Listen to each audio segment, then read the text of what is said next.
Please pay attention to what you're watching, what you're consuming online, because what you watch today, you may internalize and unconsciously allow it to shape how you love, live, or respond to things tomorrow. We live in times where content constantly feeds us ideas about relationships, marriage, men, and women. But hear this: not everything trending is healthy, not everything viral is wise, not everything you feel from what you watch is true. That's why emotional autonomy matters. The ability to think, feel, and choose your responses without blindly absorbing emotions from content. That's what I'm talking about. For example, some young women consume content that teaches them that to resent men, yet they go home and see their father as a good man. So now that's a contradiction. All men are bad except their dad, right?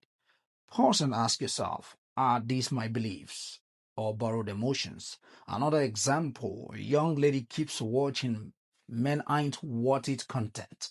Then she meets a genuinely good man but becomes defensive, not because of experience, but because of what she has internalized. That's emotional conditioning. Now, to the man, some of you are feeding your minds with content that glorifies beauty without value.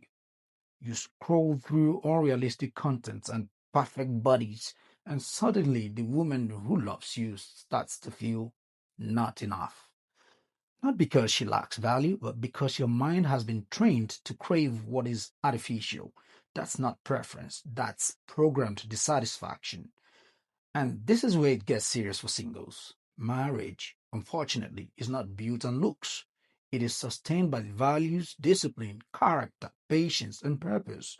So, to the married, if you constantly consume content that paints your spouse as the problem, don't be surprised when you start treating them like one. Yeah, because sometimes the issue is not your partner, it's what you've been feeding your mind.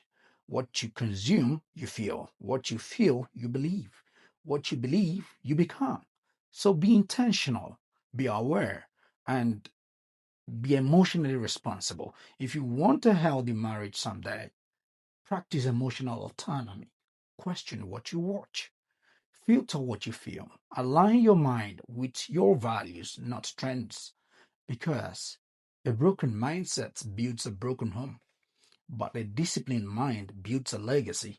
So ask yourself, are your emotions leading your future, or are you leading your emotions?